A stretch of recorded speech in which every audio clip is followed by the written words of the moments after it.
Welcome back. Programme में एक बार फिर खुशामदीद। आमिर शुजा जो कि वालिद हैं मकतूल मुस्तफ़ा आमिर के, हमारे साथ मौजूद हैं, और क्रिमिनोलॉजिस्ट डॉक्टर जावेद अजीज़ मसूदी भी। जी आमिर साहब, ये फरमाइएगा, इससे पहले भी आपने कहा कि जनाब ये जेलस फैक्टर था। उस दिन प्रोग्राम में अरमगान के जो वालिद थे वो भी ये कह रहे थे कि ये जेलस फैक्टर था। अब ये जेलस फैक्टर ये किस तरह की जेलसी थी? क्योंकि इस पूरे मामले में ड्रग्स के हवाले से भी बात की जा रही है, ड्रग्स पेडलिंग के हवाले से भी बात की जा रही है, कारोबारी लेन देन के हवाले से भी बात की जा रही है, रकम का तनाज़ा, फिर कुछ लड़कियों का भी नाम इसमें सामने आ रहा है, और इसकी तस्दीक जो है वो आपकी अहलिया की स्टेटमेंट जो है उससे भी होती है। और फिर एक ANF का एक जो केस था उसमें मुस्तफ़ा जो है वो एक्यूज भी था। तो ये बताइए ये जेलसी किस तरह की थी? क्या इतना सादा मामला नहीं है? था क्या ये? देखिए, मुस्तफ़ा को ट्रैप करके बुलाया गया अरमगान ने। ये जो शराज की स्टेटमेंट्स आ रही हैं उससे हमें लगा, क्योंकि उस बंद घर के अंदर, बंद कमरे के अंदर उसने मुस्तफ़ा के ऊपर तशद्दुद किया, इतना ब्रूटली उस पर तशद्दुद किया।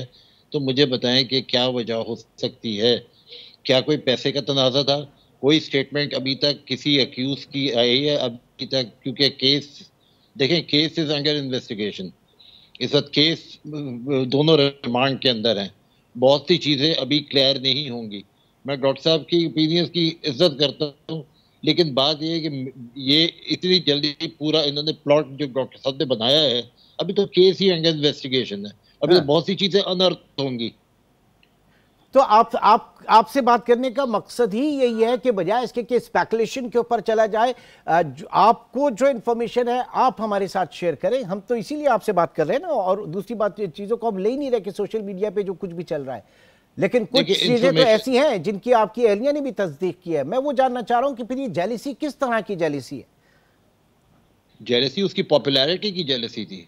देखें, मुस्तफ़ा जो था वो, आप मुझे बताएं, मुस्तफ़ा इस अवाम के अंदर, अपनी अवाम में, जहाँ तक अवाम ने मुझे अभी तक सपोर्ट किया है, हमें सपोर्ट किया है, आप मीडिया ने हमें सपोर्ट किया है, लेकिन ये तो इस वाक़े के बाद सपोर्ट किया ना। मतलब कोई ऐसी वेल नोन फिगर नहीं थी कि उस आवाम को सब पता हो कि हु इज मुस्तफ़ा आमिर। ये तो इस वाक़े के बाद जो है आपको सपोर्ट भी मिली है और पता चला है कि चिराज कौन है, लेकिन कौन है। अपने मुस्तफ़ा अपने सोशल सर्कल के अंदर काफ़ी उसकी रिप्यूट थी, वो मशहूर था, और वो वाकई अपने स्कूल कॉलेज सर्कल में, अपने फ्रेंड सर्कल के अंदर, और जो हमारा एक छोटा सा एरिया है जो DHA का देते हैं, जहाँ पर फेज 6 का, तो वहाँ वो बिल्कुल मशहूर है और था। तो किस हवाले से शोहरत थी? अगर मशहूर था तो मतलब कारोबार था, किस तरह का वो कारोबार कर रहा था, क्या था? देखें, उसके अपने एक इमेज थी, अपना एक रेपुटेशन था फ्रेंड सर्कल के अंदर। ये वजह थी कि वो मशहूर था। आपका एक रेपुटेशन होती है फ्रेंड सर्कल के अंदर, आपकी एक रेपुटेशन होती है जो ट्रैवल करती है। वो गाड़ियों का शौकीन था, वो ट्रैक के ऊपर गाड़ियों का ड्रिफ्टिंग का शौक था, उसको ऑटोमोबाइल्स का शौक था, ये वो उसके शौक थे। अच्छा, वो जाहिर है कि वो यंगस्टर्स को बड़े पसंद आते हैं, बहुत ज़्यादा जो है उसकी फ़ैन फॉलोइंग भी होती है इन तमाम की चीज़ों में। लेकिन बगैर नंबर प्लेट के गाड़ी जो कि ले जाई गई इतनी दूर और जली, इसके ऊपर क्या कहेंगे बगैर नंबर प्लेट के? क्योंकि एक जिम्मेदार वालिदैन जो हैं वो तो इस तरह की इजाज़त कभी भी नहीं देंगे।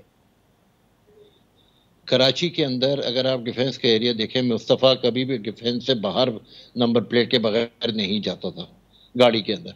ठीक है, वो नंबर प्लेट के बगैर था, ये एक लॉ नहीं है, लॉ के खिलाफ है, मैं उसको एडमिट करता हूँ, ठीक है, लेकिन डिफेंस से बाहर वो कभी भी बगैर नंबर प्लेट के नहीं जाता था, अगर उसे अपने दोस्तों में बहरिया भी जाना होता था। क्योंकि ओके, जहां तक अब आप बताएं कि ये गाड़ी, ये तो आपके जो अक्यूज है, जिसने गाड़ी उसकी ही निकाली खैबान मोमिन से, और 250 किलोमीटर या 200 किलोमीटर दूर वो गाड़ी उस एरिया में लेके जाता है, तो इसका मतलब ये कि वो ट्रैप हुआ, उसकी पूरी प्लानिंग की गई हुई थी। तो ये तो वहां का कोई ना कोई बताएगा कि कौन उसको इस एरिया में लेकर आया, किसकी ये प्लानिंग थी।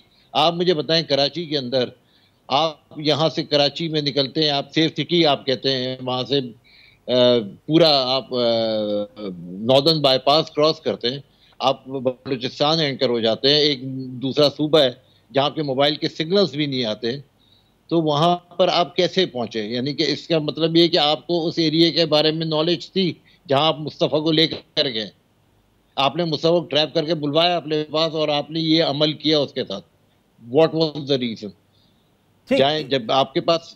नहीं, जी। बिल्कुल, बहुत सॉलिड आपकी आपका ये पॉइंट है। इसके ऊपर बहुत ज़्यादा सवाल भी उठ रहे हैं।